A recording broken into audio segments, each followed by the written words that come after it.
So ayun, what's up mga chong, mga chang, it's me again. Yan. Naisipan ko lang gumawa ng video. Yan, habang tayo ay naghahantay ng booking kay Lalamove. So ayun, umuulan kasi. Umuulan din ngayon at nandito tayo sa loob ng ating sasakyan. Ayan. So ang video yung gagawin natin ngayon is yung mga nalagay ko ng mga maliliit na accessories na sa tingin ko para sa akin essential sa sasakyan. Para sa akin hindi ko sinabing essential din para sa inyo. Pero ito kasi yung mga meron din ako dati nung ako nagkasasakyan. Tsaka convenient para sa akin na meron ako nito o gusto kong meron nito sa sasakyan. So syempre simulan natin. Tara.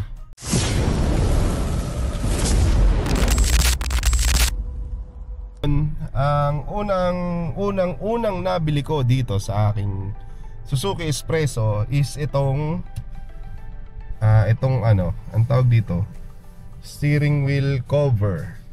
Ayan, kasi iniiwasan ko masira yung parang rubber niya o leather. Although matagal din naman masisira yan, pero diba, mas magandang protektahan na lang din natin. Magkano lang naman to, sa Shopee ko lang din naman siya nabili. So lalagay ko na lang dyan yung image kung magkano siya nabili.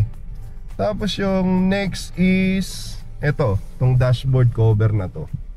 Kaya ako siya binili kasi wala akong parking. So sa sobrang init nung araw, sobrang nag-iinit yung dashboard. So katagalan nagpuputok-putok yan. Kasi kung garahe ng sasakyan, kaya lagi siyang nabibilad. So binilang ko siya nito para maprotektahan yung ating dashboard. Yan. Tapos ang sumunod is itong dashcam na kalimutan ko brand nito, pero nung mga panahon na nagkakabit pa ako ng mga CCTV, ito yung brand na yon. So lalagay ko na lang din dyan yung picture kung anong brand siya. Tapos nabili ko to sa Blade, parang around 5.5 sa Robinson Malolos. Ito, kasama na rin yung rear view dashcam niya. Maglalagay na rin ako dito sa video ng sample video nung kuha niya. 1080p lang naman siya kasi di naman natin kailangan ng 4K. Although mas maganda yung resolution ng 4K. Kaso ano ang gagawin ko dun sa 4K? Ang gamit lang naman yan is para meron kang video sa kalsada na just in case na may mangyari man na wag naman sana, is at least meron kang ebidensya, di ba? So ang sumunod is itong cellphone holder na to. Ayan, kinakabit siya dun sa windshield. Ayoko nung maraming burloloy na nakakabit, kaya ayan, kinabitan ko siya. Madali kasi itong tanggal kabit, i-mount tsaka unmount yung phone nyo. Ayan, tulak nyo lang, tapos ayun na, pag-aalisin nyo, pindutin nyo lang itong dalawa nasa gilid, maaalis na siya. So ganun lang din siya kadali. Sa TikTok ko lang to nabili. Mura lang din yan. Tapos yung next is itong phone holder na to. Yan, para sa isa kong phone. Yan, dinigit ko lang siya sa head unit ko kasi ayoko nga nung maraming nakadikit sa windshield. Ayan, suction lang siya, tapos magnetic para sa phone. Ayan, gabit mo lang siya, tapos alis. Ayan, yan lang siya, dumidikit lang siya. Tapos ito, kahit saang flat surface madidikit mo siya. Meron lang siya ditong parang switch para gumana yung pinakagoma niya, sumipsip o magtanggal ng hangin. Yan, so kahit saan madidikit mo siya. Pwede kahit din sa gilid ng salamin, madidikit mo din siya. Tapos ano pa ba? Ito pala, yung ating parang mas malawak na salamin para sa likod. Kasi maliit lang tong salamin ni Express sa gitna. Mas gusto ko visible yung likod na halos, ayan, tingnan mo, kita mo yung buong gilid ng sa salamin. Kita mo yung dalawang side tsaka yung pinakalikod. Kaya pinunta ko siya ng mas mahaba tsaka mas malapad. Ayan. And next is itong kinakabit sa sa sun visor. Minsan kasi diba meron tayong RFID. Ayan, meron RFID. Tapos dun sa Easy Trip tsaka sa Auto Sweep North and South meron tayo. Tapos ID. Itong ID na to, ito yung ID na dahil nga naglalalamove tayo minsan, iiwan natin yan sa iiwan sa mga gwardiya kaysa kung dudukot ka pa ng wallet. Kumuha ka ng isang ID mong hindi naman kailangan lisensya pag mag-iiwan ka sa gate. Basta yung ID na pwedeng mawala. Ayan, may picture ko naman yan, may pirma din. Sayang kung mawala syempre. Pero kaysa lisensya iniiwan, napakahirap kunin ng lisensya. Ayan, di ba? At least meron yan. Tapos next, eto, nakikita nyo to. Di ba yung mga dome light ng sasakyan is dilaw? Ito is white na LED na napakaliwanag niya. Yan, ako lang din nagkabit. Usually lahat ng binibili ko dito sa sasakyan, ako lang naman nagkakabit. Yan, para tipid na rin sa labor cost. Yan, ito malaking bagay ito kasi sa kotse wala naman ng ilaw sa ano eh. Walang map light na dito sa likod. Ito lang.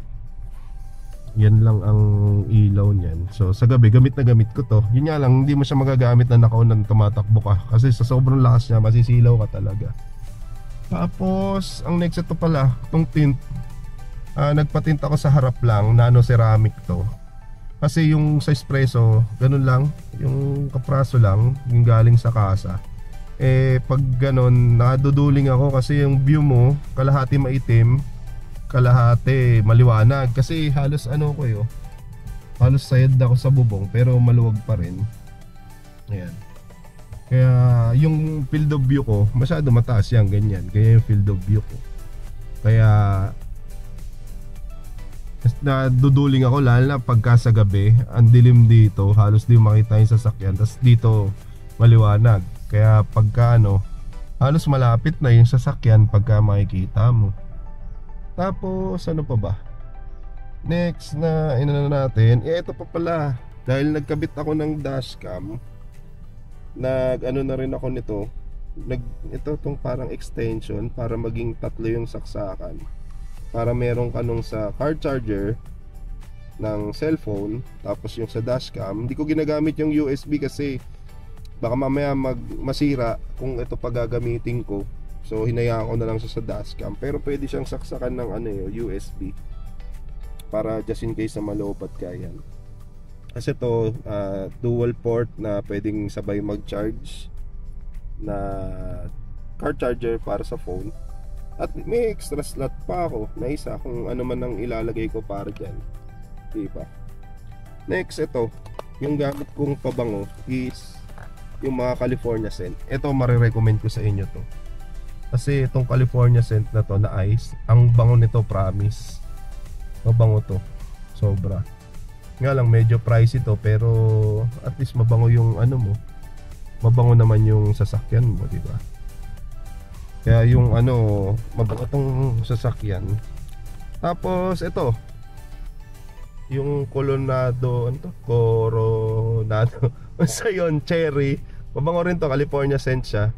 Tapos hindi pala ako gumagamit ng mga Glade, yung mga gel type. Kasi ang problema sa gel type, nabango siya, oo.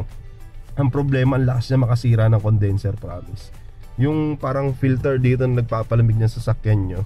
One time may kasamahan ako sa trabaho na na nagpalinis ng aircon or nasira aircon niya. Tapos ayun, lahat ng parang gel is kumapit dun sa dun sa condenser ng sasakyan.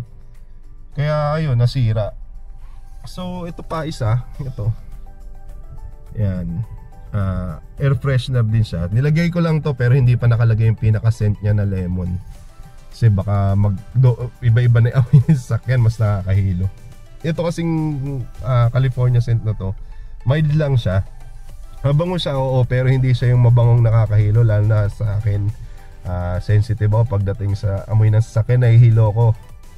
So ayun, ito marirecommend ko to, yung cherry tsaka yung ice. Yan. Tapos ano pa, next pa pala ito. Medyo umuulan sa labas eh.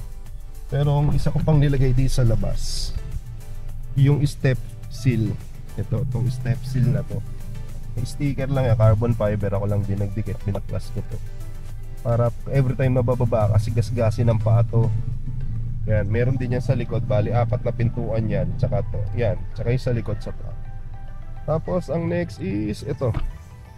Siyempre, rain gutter. Mura lang yan. Shopee lang din yan. Malaking tulong to lalo na pagka umuulan. Itong rain gutter na to. Tapos next, ayan, yung shark fin na antena. Ayan, Shopee lang din yan or TikTok ko sa nabili para dagdag angas kasi ang haba ng stock na antena ni Espresso sa radyo para maangas tignan. Ayan, diba? Nilagyan ko siya ng shark fin. Tapos ayun lang, yun lang naman yung mga essential na nalagay ko for me dito sa aking Suzuki Espresso. Bali naghahanap pa ako nung isang phone holder na hindi ko siya ididikit sa dashboard, hindi siya nakadikit sa parang dito siya nakasabit. Ayan. Diyan nakakapit yung clamp niya sa likod nitong salamin, tapos dito yung phone mo nakahang. Mas gusto ko yun kaysa yung alam mo yun, marami nakadikit sa windshield mo, daming nakapatong sa dashboard mo. Gusto ko pag tinignan siya kasi malinis lang siya, simple, diba? Ay, ito pa pala yung niregalo sa atin ni Chang. Yan, nagustuhan ko kasi ito sa nagustuhan ko siya sa TikTok. Sabi ko yung cute, para siyang parang taong merong sweater. Yan, sa ating cambio, diba? Ang cute kung makikita nyo, ayun siya, diba? Para siyang taong may sweater. Yan, natuwa ako. Tapos ayun, binili ni Chang, sinurpresa ako. Ayun. Tapos syempre ang essential ni Chang, kauna-unahang nabili niya. Ayan. Kasi kasama natin siya laging bumiyahe.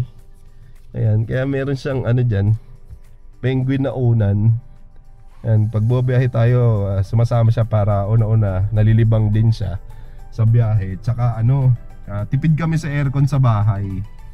Hindi ka na magbubukas ng aircon. At least dito, ka-aircon ka na, kahit sabihin mong gumagas ka sa gas, kumikita ka pa rin, may balik pa rin. Ngayon Sunday medyo matumal. Kailang biyahe pa lang tayo, parang around 600 or 700 pa lang yung gross natin. Siyempre may net pa yun, kakaltas mo pa yung commission nila mo, kakaltas mo pa yung toll fee. Siguro matitiran tayo mga around 500 pesos, ganun, kung isasama mo yung tip. So ayun lang mga chang. Yung likod namin medyo medyo magulo yung likod kasi may mating, naglagay ako ng mating dun sa likod. Hindi ko makikita nyo, pero ayan, may mating dun sa likod kasi inihiga ko yung upuan para mas malaki yung magiging space kung marami man tayong isasakay na sa mga booking natin. At least makakuha tayo double or triple book, diba? Hindi sayang yung biyahe natin one way. So yun lang mga chang.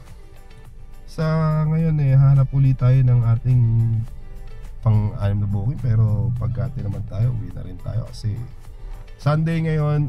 Tayo may pasok bukas. Naglilibang lang naman tayo kaysa nasa bahay nanonood nakahiga, diba? At least dito magagawa mo din lahat, makapag Netflix ka, makapag YouTube ka. Yun lang usually yung ginagawa sa bahay. Hindi lang siguro tayo sanay ng namamahinga.